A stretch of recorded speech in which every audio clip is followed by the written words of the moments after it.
আমি সকল কাজের পাই হে সময়, তোমারে ডাকিতে পাইনে। আমি সকল কাজের পাই হে সময়, তোমারে ডাকিতে পাইনে। আমি চাহিদার আশুত সুখ সম্মিলন, তব সঙ্গ সুখ চাইনে। আমি চাহিদার আশুত সুখ সম্মিলন, তব সঙ্গ সুখ চাইনে। আমি সকল কাজের পাই হে সময়, তোমারও ডাকিতে পাইনে। আমি সকল কাজের পাই হে সময়, তোমারে ডাকিতে পাইনে। আমি কতই যে করি বৃথা পর্যটন, তোমার কাছে তো যাইনে। আমি কতই যে করি বৃথা পর্যটন, তোমার কাছে তো যাইনে। আমি কত কি যে খাই ভস্য আর ছাই, তব প্রেমামৃত খাইনে। আমি কত কি যে খাই ভস্য আর ছাই, তব প্রেমামৃত খাইনে। আমি সকল কাজের পাই হে সময়, তোমারে ডাকিতে পাইনে। আমি কত গান গাহি মনের হরষে, তোমার মহিমা গাইনে। আমি কত গান গাহি মনের হরষে, তোমার মহিমা গাইনে। আমি বাহিরের দুটো আখি মেলে চাই, জ্ঞান আখি মেলে চাইনে। আমি কার তরে দেই আপনা বিলায়ে, আমি কার তরে দেই আপনা বিলায়ে, ও পদ তলে বিকাইনে। আমি কার তরে দেই আপনা বিলায়ে, ও পদ তলে বিকাইনে। আমি সবারে শিখাই কত নীতি কথা, মনের শুধু শেখাইনে। আমি সবারে শেখাই কত নীতি কথা, মনের শুধু শেখাইনে। আমি সকল কাজের পাই হে সময়, তোমারে ডাকিতে পাইনে। আমি চাহিদার আশুত সুখ সম্মিলন, তব সঙ্গ সুখ চাইনে। আমি চাহিদার আশুত সুখ সম্মিলন, তব সঙ্গ সুখ চাইনে। আমি সকল কাজের পাই হে সময়, তোমারে ডাকিতে পাইনে। আমি সকল কাজের পাই হে সময়, তোমারে ডাকিতে পাইনে। আমি কতই যে করি বৃথা পর্যটন,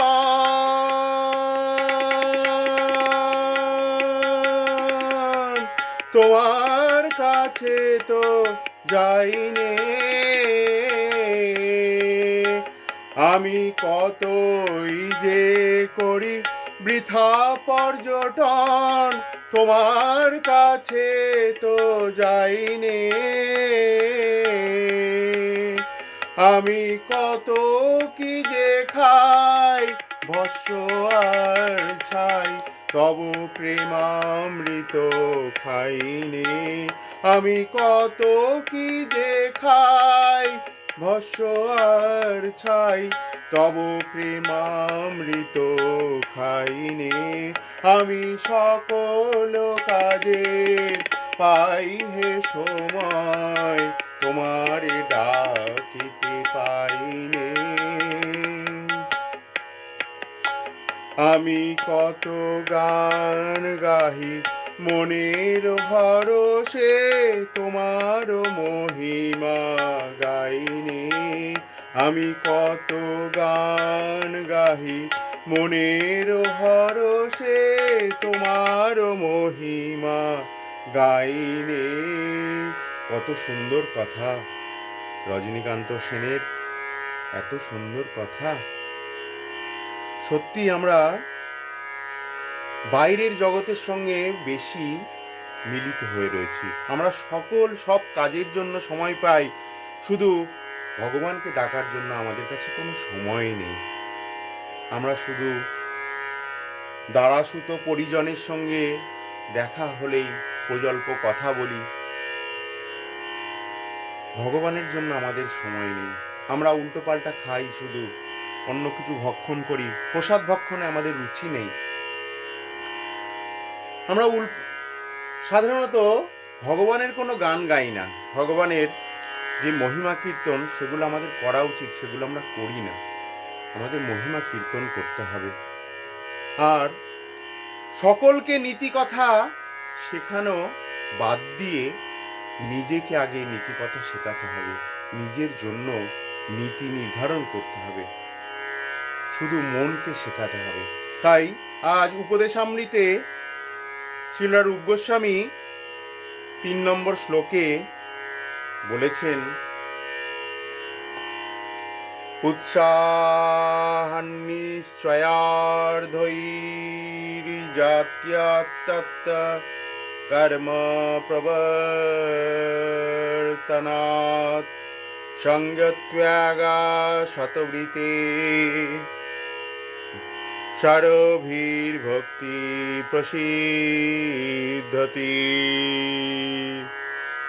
আমরা আগের শ্লোকগুলিতে শ্রীল রূপ গোস্বামী বর্ণনা পেয়েছি এবং দিয়েছি। আজ ওনারই উপদেশামৃত একটি ছোট্ট বই, বৈষ্ণব ভক্তদের কাছে খুবই দুর্মূল্য, সেই জন্য আমরা সেই উপদেশামৃত থেকে 3য় শ্লোকটি পাঠ করছি।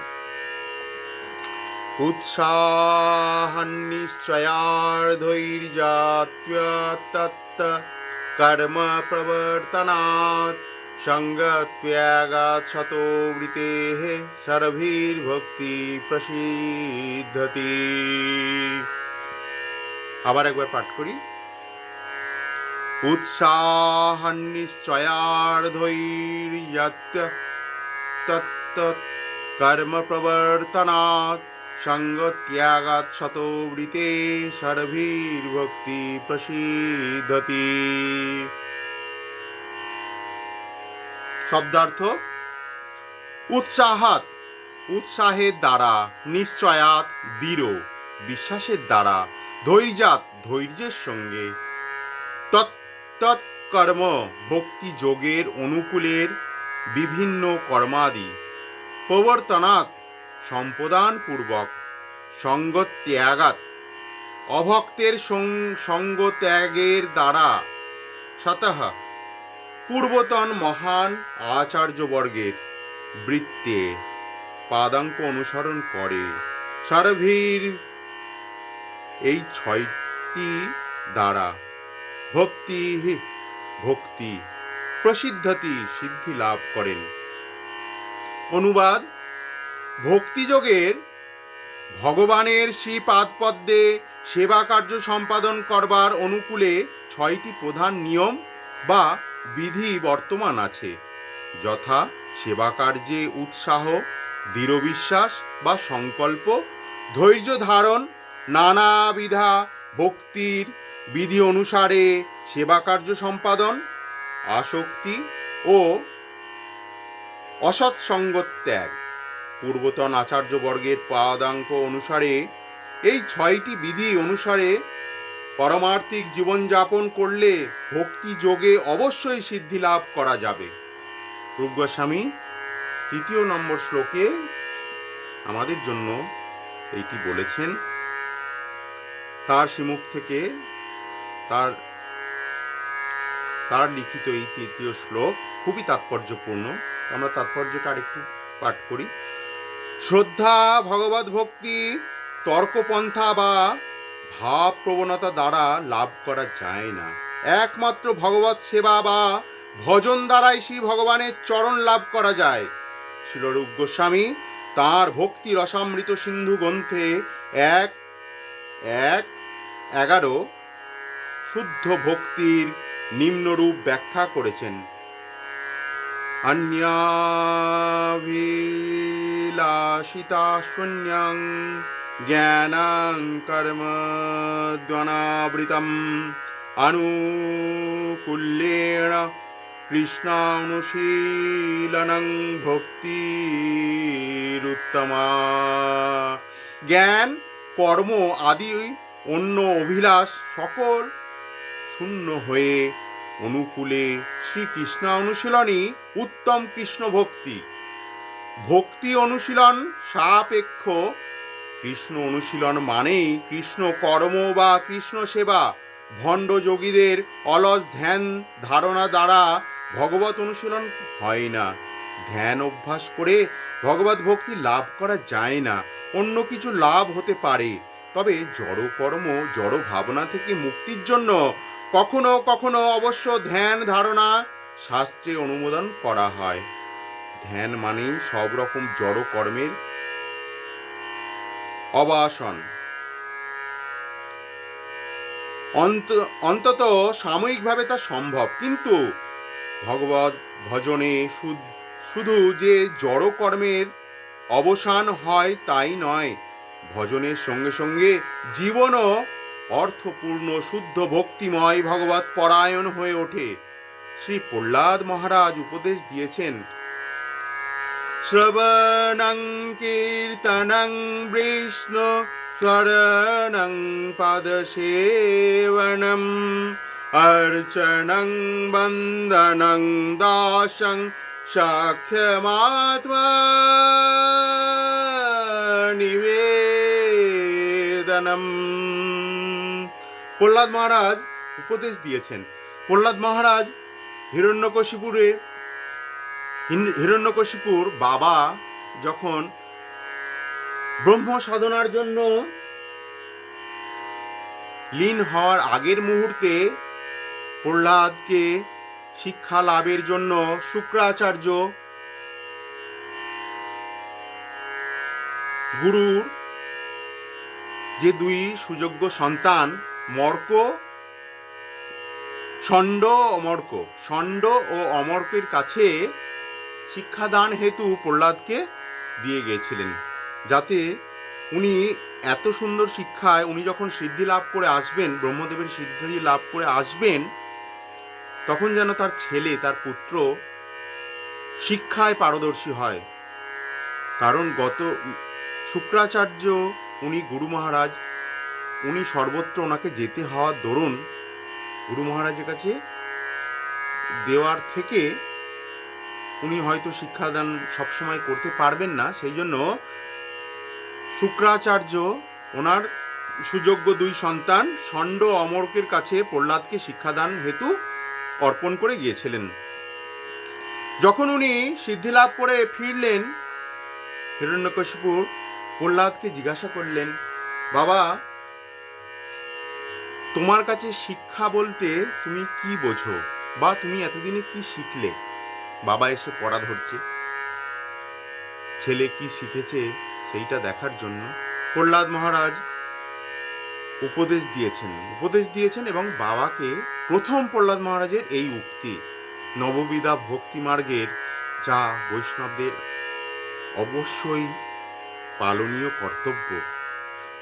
শ্রবণং কীর্তনং বিষ্ণু স্মরণং পদসেবনং অর্চনং বন্দনং দাস্বম সখমাত্মনিবেদনম।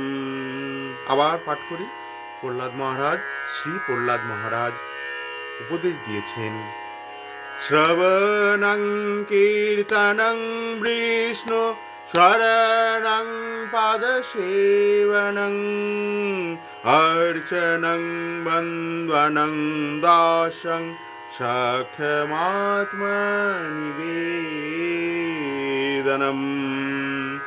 ভগবত ভজনের 9টি বিধি আছে। শ্রী ভগবানের প্রথম শ্রী ভগবানের নাম ও মহিমা শ্রবণ। দ্বিতীয় ভগবত মহিমা কীর্তন। ভগবানের কীর্তন করতে হবে, প্রথমে শ্রবণ করতে হবে, ভগবত যে কোনো কথা শ্রবণ করতে হবে। দ্বিতীয় হচ্ছে ভগবত মহিমা কীর্তন করতে হবে, ভগবানের যে মহিমা, গুণ মহিমা, সেই কীর্তন করতে হবে। ভগবত স্মরণ, ভগবানের সঙ্গে সবসময় ভগবানের নাম স্মরণ করতে হবে। ভগবত পাদ সেবন, ভগবানের চরণ সেবার জন্য উৎকণ্ঠিত হয়ে ভগবানের ঐকান্তিক সেবা করতে হবে। শ্রী বিগ্রহের অর্চন, শ্রী বিগ্রহের সেবা করতে হবে। ভগবত বন্দনা করতে হবে ভগবানের। ভগবত পদে দাস্য সেবা, ভগবান হচ্ছেন আমাদের প্রভু, দাস্য মনোভাব নিয়ে ভগবানকে সেবা করতে হবে। ভগবত সখ্যতা, ভগবানই আমাদের বন্ধু, সেই জন্য ভগবানের সঙ্গে সখ্যতা লাভ করতে হবে, সখ্যতা গ্রহণ করতে হবে। সখ্যতা কিভাবে করতে হয় তা আমাদের জানতে হবে। ভগবত পদে আত্মনিবেদন, সর্বশেষের 9টির মধ্যে সর্বশেষ বিধান হচ্ছে আত্মনিবেদন। সর্বশেষে এই আত্মাকে ভগবানের চরণে নিবেদন করতে হবে। সেই জন্য প্রহ্লাদ মহারাজ, খুবই গুরুত্বপূর্ণ শ্লোক, সেই সময় উনি বললেন না যে জীবন বিজ্ঞান, ভৌত বিজ্ঞান, আমরা হলে হয়তো বলতাম, বাংলা, ইতিহাস, ভূগোল, জীবন বিজ্ঞান, ভৌত বিজ্ঞান, কত কিছু বলতাম, কিন্তু প্রহ্লাদ মহারাজ প্রথম তার বাবাকে উনি কি শিখেছেন এই সম্পর্কে বললেন, যদিও জাতির উদ্দেশ্যে। শ্রী প্রহ্লাদ মহারাজ উনি এই কথা বললেন, বারংবার আমাদের সেটা হৃদয়ের ভেতরে আনতে হবে। শ্রবণং কীর্তনং বিষ্ণু স্মরণং পদসেবনম অর্চনং বন্দনং দাস্যং সখমাত্মনিবেদনম। শ্রবণম বা শ্রবণ হচ্ছে পরমার্থিক জ্ঞান লাভের প্রথম পদক্ষেপ। অনধিকারী ব্যক্তির নিকট ভগবত কথা শ্রবণ করা উচিত নয়। ভগবত গীতা অনুসারে সদ্গুরুই দিব্য জ্ঞান দানে একমাত্র অধিকারী। তদ্বৃদ্ধি প্রণিপাতেন পরিপ্রশ্নেন সেবয়া উপদক্ষন্তি তে জ্ঞানং জ্ঞানিনস্তত্ত্বদর্শিনঃ। ভগবত গীতায় বলেছেন ভগবান শ্রীমুখে, তদ্বৃদ্ধি প্রণিপাতেন পরিপ্রশ্নেন সেবয়া উপদেক্ষন্তি তে জ্ঞানং জ্ঞানিনস্তত্ত্বদর্শিনঃ। শিলা রূপ গোস্বামী শ্রী উপদেশামৃত ও বৈষ্ণব দর্শনের উপর রচিত বহু গ্রন্থের প্রণেতা এবং 500 বছর পূর্বে ভারতবর্ষের প্রবর্তিত পরম শক্তি সমন্বিত সংকীর্তন আন্দোলনের প্রবর্তক শ্রী চৈতন্য মহাপ্রভুর মুখ্য শিষ্য তিনি ছিলেন। শাস্ত্র গ্রন্থ প্রণয়নে সর্বাগ্রগণ্য। সপার্ষদ সংকীর্তন শ্রী চৈতন্য মহাপ্রভুর ডান দিক থেকে বাঁ দিকে হলেন শ্রীবাস, শ্রী গদাধর, শ্রী চৈতন্য মহাপ্রভু, শ্রী নিত্যানন্দ মহাপ্রভু এবং শ্রী অদ্বৈত প্রভু।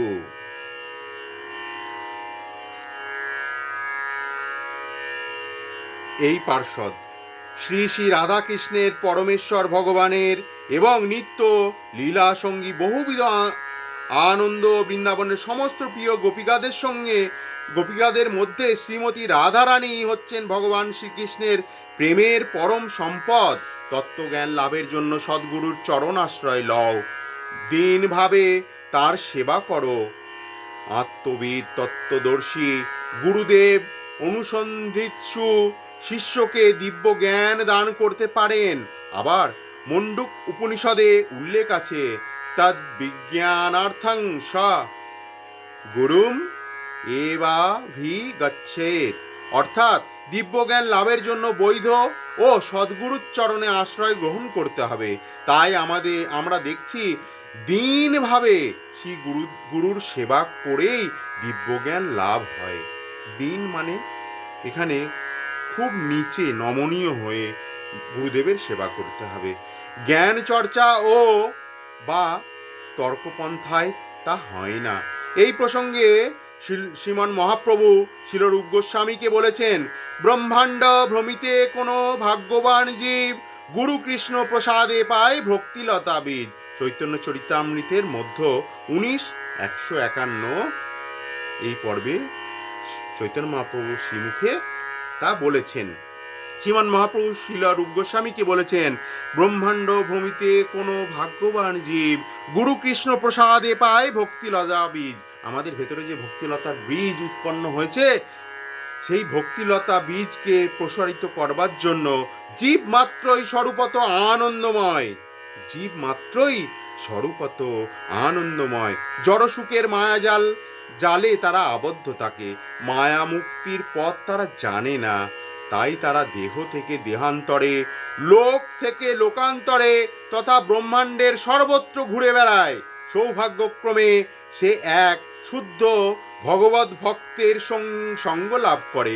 শুদ্ধ ভক্তের কাছে হরিকথা শ্রবণ করে সে ভগবত ভজনের প্রথম অগ্রসর হয়। একমাত্র সজ্জন ব্যক্তি এই রকম সুযোগ লাভ করে। অধুনা আন্তর্জাতিক কৃষ্ণ ভাবনামৃত সংঘ সেই সুযোগ মানব জাতির কাছে মুক্তভাবে বিতরণ করছে।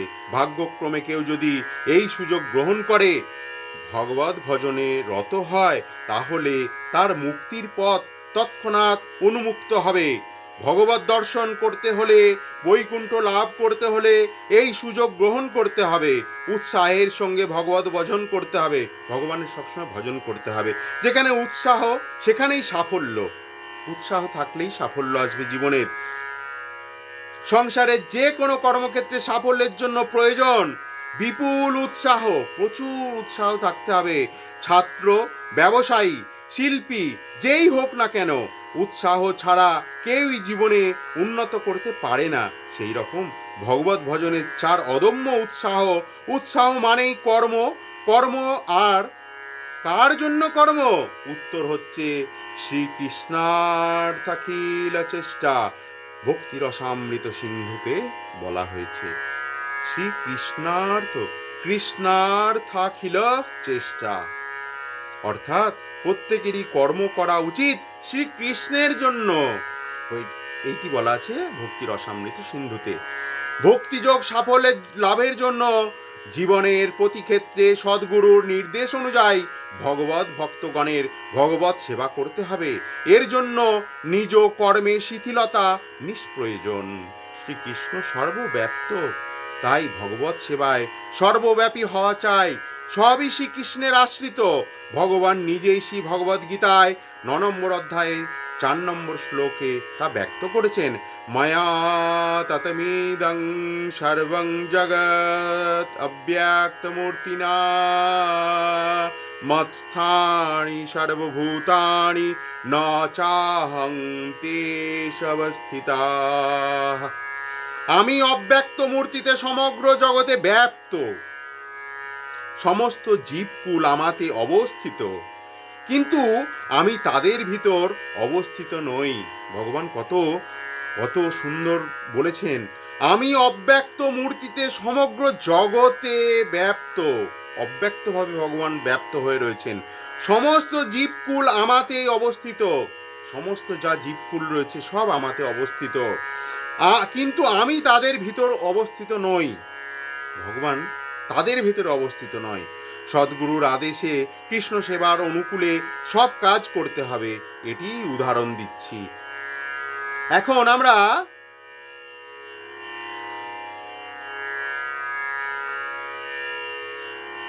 ডিস্টাফোন যন্ত্র ব্যবহার করছি। যে বিজ্ঞানী এই যন্ত্রটি আবিষ্কার করেছিলেন তিনি এটি সাহিত্যিক ব্যবসায়ীদের পার্থিব কার্যের জন্য তৈরি করেছিলেন। ভগবত সেবার ব্যবহারের জন্য নিশ্চয় তিনি এই উদ্ভাবন করেননি। কিন্তু আমরা কৃষ্ণ ভাবনাময় সাহিত্য রচনার জন্য যন্ত্রটি ব্যবহার করছি। তবে একটা একথা সত্য যে যন্ত্রটি উদ্ভাবন সম্পর্কে কৃষ্ণ শক্তির অন্তর্ভুক্ত। ভৌতিক প্রকৃতির মূল উপাদানই হচ্ছে ভূমি, জল, অগ্নি, বায়ু ও আকাশ, পঞ্চভূত। এই শক্তিগুলোর মূল সমন্বয় ও সংযোগে বিক্রিয়ায় যন্ত্রটি প্রতিটি অংশ ইলেকট্রনিক্সের কাজ চলছে। এই যন্ত্রটি আবিষ্কারক যে মস্তিষ্কের সাহায্যে এই যন্ত্রটি উদ্ভাবন করেছেন সেই মস্তিষ্ক ও তার উপাদান ভগবান শ্রীকৃষ্ণ প্রদান করেছেন। কৃষ্ণ বলছেন, মৎস্যানি সর্বভূতানি, অর্থাৎ সমগ্র সৃষ্টি আমার শক্তিতেই আশ্রিত। এইভাবে শ্রীকৃষ্ণ ভক্ত অনুভব করে যে সব কিছুই কৃষ্ণ ভক্তির অধীন হওয়ায় তা কৃষ্ণ সেবায় নিয়োগ করা উচিত। বুদ্ধিমত্তার সঙ্গে কৃষ্ণ অনুশীলনের প্রয়াস, উৎসাহ সব কিছুই সুষ্ঠুভাবে ভগবত সেবায় নিয়োগে উপায় কেবল ভক্তরাই উদ্ভাবন করতে পারেন। নিবদ্ধ কৃষ্ণ সম্বন্ধে যুক্ত বৈরাগ্যম উচ্চতে। নিষ্ক্রিয় অলস ধ্যানযোগ দ্বারা ভগবত ভজন হয় না। ভগবত সেবা মানে গতিশীল কৃষ্ণকর্ম, আর সেই হলো পারমার্থিক জীবনের ভক্তি তথা পুরো ভূমি। ধৈর্যের সঙ্গে কৃষ্ণ অনুশীলন করতে হবে। ধৈর্যহীনের কৃষ্ণ প্রাপ্তি হয় না। এই কৃষ্ণ ভাবনা আন্দোলনের প্রথম এককভাবে শুরু হয়। প্রথমে কেউই আমায় ডাকে সাড়া দেয়নি, তথাপি এখানে শিলারূপ গোস্বামী বলেছেন, এবং ভক্তি এই আন্দোলনের যে প্রণেতা, ভগবানের ডাক তিনি শুনেছিলেন কানে, শিলা প্রভুপাদ। এই আন্দোলনের প্রথম এককভাবে উনি শুরু করেছিলেন। প্রথমে কেউই তার ডাকে সাড়া দেয়নি, তথাপি আমি ধৈর্যের সঙ্গে ভগবত বাণীর প্রচার চালিয়ে যাই। ধীরে ধীরে লোকেরা এই আন্দোলনের গুরুত্ব অনুভব করলো, আর তারা সাগ্রহে কৃষ্ণ কথা প্রচারে অংশগ্রহণ করছে। তাই ধৈর্যের সঙ্গে গুরুর উপদেশ অনুযায়ী ভগবত সেবা করতে হবে। তাই সাফল্যজনকভাবে কৃষ্ণ অনুশীলনের জন্য প্রয়োজন দৃঢ়তা এবং ধৈর্যশীলতা। এটা শুধু স্বাভাবিক যে বিবাহ হওয়া মাত্রই প্রত্যেক স্ত্রীকেই অতি শীঘ্রই সন্তানের আশা করে, কিন্তু তা সম্ভব নয়। স্বামীর কাছে অবশ্যই আত্মসমর্পণ করতে হবে, তাহলে সে নিশ্চিত গর্ভবতী হয়ে একদিন সন্তান লাভ করবে। সেই রকম ভগবত সেবায় আত্মসমর্পণ মানেই দৃঢ় বিশ্বাস। যেখানে ভক্ত চিন্তা করেন অবশ্য রক্ষিবে কৃষ্ণ, শ্রীকৃষ্ণ নিশ্চয় আমাকে রক্ষা করবেন ও শুদ্ধ কৃষ্ণ ভক্তি লাভে কৃপা করবেন, একেই বলে দৃঢ় নিশ্চয়তা বা দৃঢ় বিশ্বাস। পূর্বেই বলা হয়েছে যে আলস্য জড়তা ত্যাগ করে উৎসাহের সঙ্গে বৈধি ভক্তির নিয়ম কানুন পালন করতে হবে। তত্তৎ কর্ম প্রবর্তনাৎ, নিয়ম কানুন পালনে অবহেলা করলে ভক্তি নাশ হবে। এই কৃষ্ণ ভাবনা আন্দোলনের চারটি মূল বিধি হলো অবৈধ স্ত্রী সঙ্গ, মাংসাহার, জুয়া খেলা, 4 মাদক দ্রব্য অবশ্যই বর্জন করতে হবে। এ বিষয়ে শৈথিল্য প্রদর্শন করলে ভক্তি সাধনার অগ্রগতির নিশ্চয় অবরুদ্ধ হবে। শিলরূপ গোস্বামী তাই বলেছেন, তত্তৎ কর্ম প্রবর্তনাৎ, অর্থাৎ বৈধি ভক্তি সাধনার নিয়ম কানুনগুলি কঠোরভাবে পালন করতে হবে। এই 4টি নিষেধ যম ছাড়া আরও বিধি নিয়ম আছে, যেমন প্রতিদিন সদ্গুরু প্রদত্ত নির্দিষ্ট সংখ্যক মহামন্ত্র জপ করতে হবে। এই সব বিধি নিষেধ আন্তরিকভাবে উৎসাহের সঙ্গে অবশ্যই পালন করতে হবে। একেই বলে তত্তৎ কর্ম প্রবর্তনাৎ। এছাড়া আরও বিধি আছে। ভগবৎ সেবার সাফল্য লাভের জন্য অবশ্যই বাঞ্ছিত ব্যক্তির সঙ্গ ত্যাগ করতে হবে। অবশ্যই অবাঞ্ছিত ব্যক্তির সঙ্গ ত্যাগ করতে হবে, অর্থাৎ জ্ঞানী, যোগী এবং অভক্তের সঙ্গ ত্যাগ করতে হবে। অর্থাৎ জ্ঞানী, যোগী এবং অভক্তের সঙ্গ ত্যাগ করতে হবে। একজন গৃহস্থ ভক্ত একবার শ্রীমন মহাপ্রভুকে বৈষ্ণবাচার সম্বন্ধে জিজ্ঞাসা করেছিলেন। উত্তরে তিনি বলেছিলেন যে অসৎসঙ্গ ত্যাগ এই বৈষ্ণব আচার। বিশেষভাবে তিনি বৈষ্ণব যিনি অবৈষ্ণব ও বিষয়ীর সঙ্গ ত্যাগ করেন। তাই শ্রীল নরোত্তম দাস ঠাকুর উপদেশ দিয়েছেন, তাদের চরণ সেবিত ভক্ত সনে বাস। শুদ্ধ ভক্ত সঙ্গ করে স্বর গোস্বামী ও পূর্ব আচার্যদের দেওয়া বিধিনিষেধ পালন করতে হবে। শুদ্ধ ভক্ত সঙ্গ বসবাস করলে অবৈষ্ণব সঙ্গের কোনো সম্ভাবনাই থাকে না। ভক্ত সঙ্গে বসবাস করে পরমার্থ জীবনের বিধিনিষেধ পালন করে পরমার্থ সাধনের জন্য আন্তর্জাতিক কৃষ্ণ ভাবনামৃত সংঘ বিশ্ববাসীকে তাদের কেন্দ্রগুলিতে সাদর আমন্ত্রণ জানাচ্ছে। ভগবত ভজন অপ্রাকৃত কর্ম, অপ্রাকৃত ভূমি নির্মল, সেখানে সত্য রজ তম গুণের কোনো স্থান নাই। গুণাতীত এই ভূমির আর এক নাম বিশুদ্ধ সত্য। আমাদের এই কৃষ্ণ ভাবনাময় আন্দোলনের সকলকে সকাল 4টের মধ্যে ঘুম থেকে উঠে তারপর প্রত্যেককে মঙ্গল আরতি, শ্রীমদ্ ভাগবত পাঠ ও কীর্তনাদি যোগদান করে এইভাবে দিনের 24 ঘন্টায় আমাদের কৃষ্ণ সেবা, কৃষ্ণ কথার মধ্যে দিয়ে অতিবাহিত করতে হয়। একে বলা হয় শতবৃত্তি, অর্থাৎ পূর্বতন আচার্যের মহান পদাঙ্ক অনুসরণ করে প্রতিটি মুহূর্তে কৃষ্ণ ভাবনাময় কর্মে নিয়োজিত করতে হবে। কেউ যদি শিলরূপ গোস্বামী তাদের এই শ্লোকের উপদেশ অনুসারে, অর্থাৎ উৎসাহ, দৃঢ় বিশ্বাস, ধৈর্য, অসৎসঙ্গ ত্যাগ, বিধি নিয়ম পালন ও ভক্ত সঙ্গের থেকে কঠোরভাবে পারমার্থিক জীবনযাপন করেন, তাহলে তার সাধনার উন্নতি অবশ্যম্ভাবী।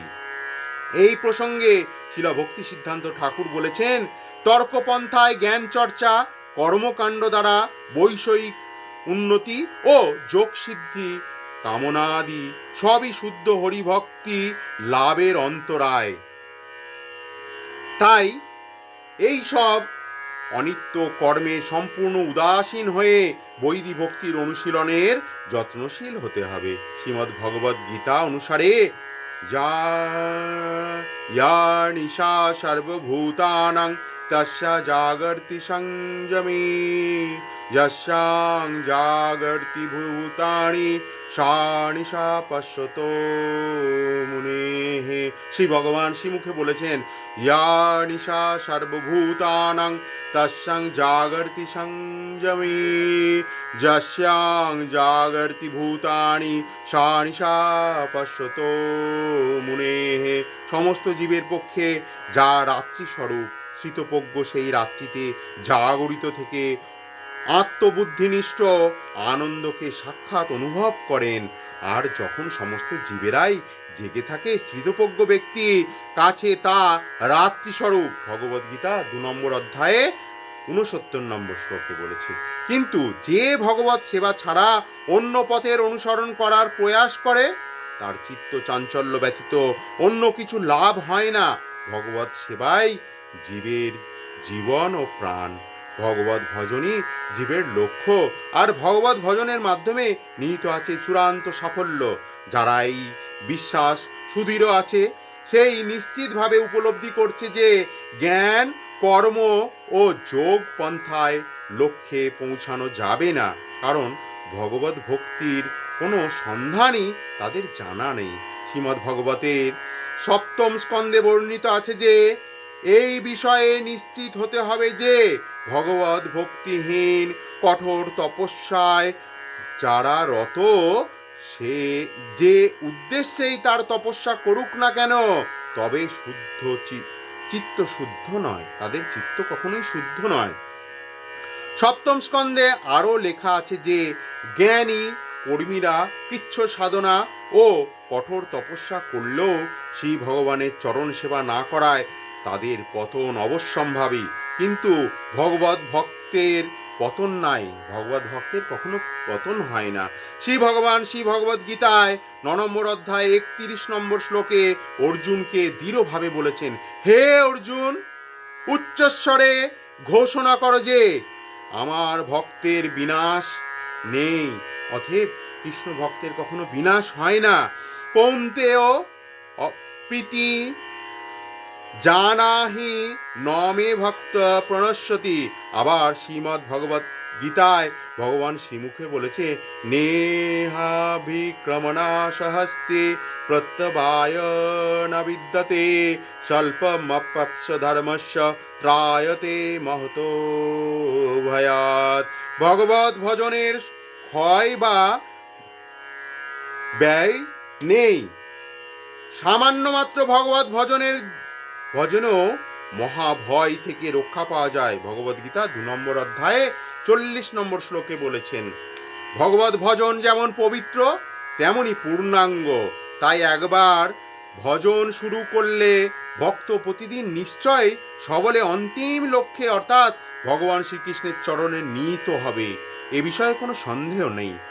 কখনো কখনো ভগবত প্রবণতাবশত সংসারের জড় কর্ম ছেড়ে কেউ কেউ ভগবত চরণে আশ্রয় নেয়, আর এইভাবেই শুরু হয় তার প্রাথমিক ভগবত সেবা। আর অপরিণত অবস্থায় যদি তার পতনও হয়, তাহলে তার কোনো ক্ষতি হয় না। পক্ষান্তরে যে ভগবত সেবা করে না, শুধু বর্ণাশ্রম ধর্ম পালন করে, সে কিছুই লাভ করে না। আর পতিত ভক্ত পরজন্মে নিশ্চয় নিজ বংশে জন্মগ্রহণ করলেও তার ভক্তির ক্ষয় হয় না। সে পূর্বজন্মের অসমাপ্ত ভজন আবার শুরু করে। ভক্তির অহৈতুকী অপ্রতিহত অর্থাৎ জড় জগতের দ্বারা ভক্তির উদার বা নাশ হয় না। জড় কারণ ভগবত ভজনে বাধাও দিতে পারে না। তাই কর্ম ও জ্ঞান ও যোগে অনাসক্ত হয়ে ভক্তকে কেবল ভগবত ভজনের দৃঢ় বিশ্বাসী হতে হবে। নিঃসন্দেহে কর্মী, জ্ঞানী ও যোগীর অনেক উত্তম গুণাবলী আছে, কিন্তু কোনো প্রকার প্রয়াস ছাড়াই ভক্ত হৃদয়ে এই সব গুণাবলী সত্যতই উদিত হয়। শ্রীমদ্ ভগবতে 5 নম্বর অধ্যায়ে 28 ও 12 তার উল্লেখ আছে। দেবতাদের সমস্ত গুণাবলীর ভজনের উন্নতির সঙ্গে সঙ্গে ভক্তের হৃদয়ে প্রকাশিত হয়, কারণ ভক্তের জড়কর্ম আসক্তি নেই। ভক্তের জড়কর্মে আসক্তি নেই, তাই সে নির্মল। ভজনের সঙ্গে সঙ্গে তার দিব্য জীবন শুরু হয়। কিন্তু জ্ঞানী, যোগী, লোকহিতৈষী, জাতীয়তাবাদী ইত্যাদি যারা জড় কর্মে রত, তারা কখনোই মাহাত্ম উচ্চাসন পেতে পারে না। তারা সবাই দুরাত্মা। শ্রীমদ্ ভগবত গীতায় 9 নম্বর অধ্যায়ে 13 নম্বরে বলা হয়েছে, মহাত্মানস্তু মাং পার্থ দৈবীং প্রকৃতিমাশ্রিতাঃ ভজন্ত নন্ন মনসা জ্ঞাত্যা ভূতো দিমভয়ম। হে পার্থ, যেসব মোহ মুক্ত মহাত্মগণ আমাকে পরম, আদি এবং অব্যয় জ্ঞান করে আমার সেবায় সতত নিয়োজিত আছেন, তারা আমার দৈবী প্রকৃতি আশ্রয়ে সুরক্ষিত। সর্বশক্তিমান ভগবান তার সব ভক্তকেই রক্ষা করেন। তাই ভগবত ভজন ত্যাগ করে কর্ম, জ্ঞান বা যোগের পথ গ্রহণ না করে এই শ্লোক অনুযায়ী উৎসাহ, ধৈর্য, বিশ্বাস নিয়ে বৈদিক ভক্তি অনুশীলন করলে সকল বাধা দূর হয়ে অচিরেই ভজনে উন্নতি হবে। তাই আজ সেই রজনীকান্ত সেনের গানের কথা কত সুন্দর মনে পড়ছে। আমি সকল কাজের পাই হে সময়, তোমারে ডাকিতে পাই না। আমি সকল প্রজল্প অবৈধ কাজের জন্য ব্যস্ত, কিন্তু তোমারে ডাকার সময় নেই। সমাপ্ত হলো। হরে কৃষ্ণ কৃষ্ণ কৃষ্ণ হরে হরে, হরে রাম রাম রাম হরে হরে। সব সময় আমাদের এই নামকে আশ্রয় করতে হবে। নাম নামে অভেদ। ভগবানের নাম সবসময়, কলিযুগে নামই শ্রেষ্ঠ, নামই ব্রহ্ম। সেই জন্য আমাদের এই সবসময় সর্বদা নাম স্মরণ করতে হবে, নামকে আশ্রয় করতে হবে। হরে কৃষ্ণা কৃষ্ণ কৃষ্ণ হরে হরে, হরে রাম রাম রাম হরে হরে, হরে কৃষ্ণ কৃষ্ণ কৃষ্ণ হরে হরে, হরে রাম রাম রাম হরে হরে।